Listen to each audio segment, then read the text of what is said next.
అందుకు యేసు, నేను చేయుచున్నది ఇప్పుడు నీకు తెలియదు గాని ఇక మీదట తెలుసుకుందువు.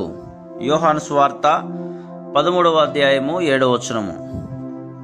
ఇప్పుడు మనం దేవుని కార్యంలో కొంత భాగం మట్టుకే చూస్తున్నాం.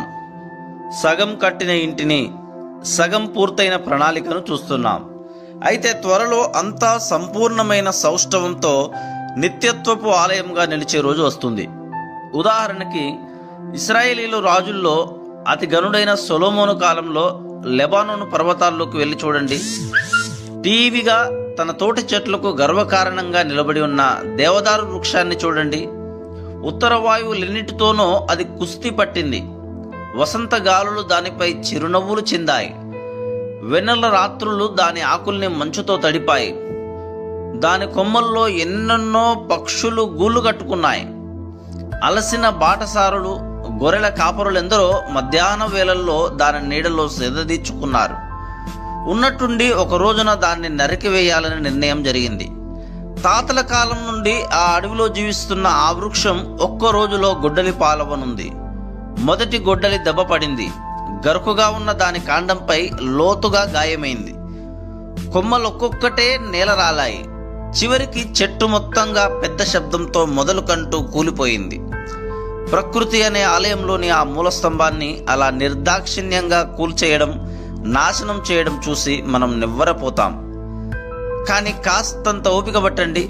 ఆ బ్రహ్మాండమైన చెట్టు మొదలును హీరాము రాజు పనివాళ్ళు పర్వతం పై నుండి క్రిందికి దింపారు.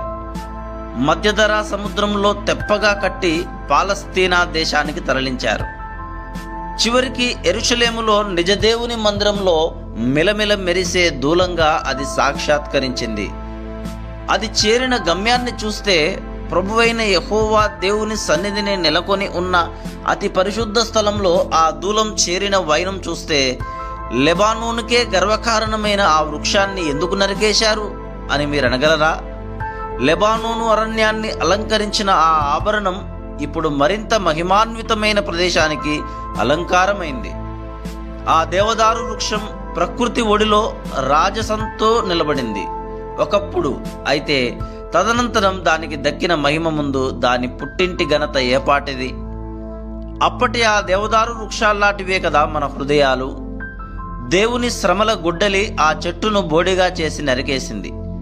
ఇదెందుకు జరిగింది అని మనం నిర్గాంతపోయి తలపట్టుకొని కూర్చోనక్కర్లేదు. ఎందుకంటే ఇలా చేయడంలో ఆయనకు ఒక మంచి ఆలోచన ఉంది. తన పరలోకపు సియోనులో వాటిని నిత్యము నిలిచి ఉండే మూల స్తంభాలుగా చేద్దామని ఆయన ఉద్దేశం. వాటిని తన చేతిలో కిరీటంలాగా, ప్రభు చేతిలో శ్రేష్టమైన ఆభరణంలాగా చేయాలన్నదే ఆయన అభిలాష. నాకున్న సిలువ శ్రమలు పర్వాలేదు, ఎందుకొచ్చాయో తెలియకపోయినా చీకటిలో దేవా నీ చెయ్యి తోడుగా ఉంటే చాలు, నీ వెంట నడవగలిగితే అదే చాలు.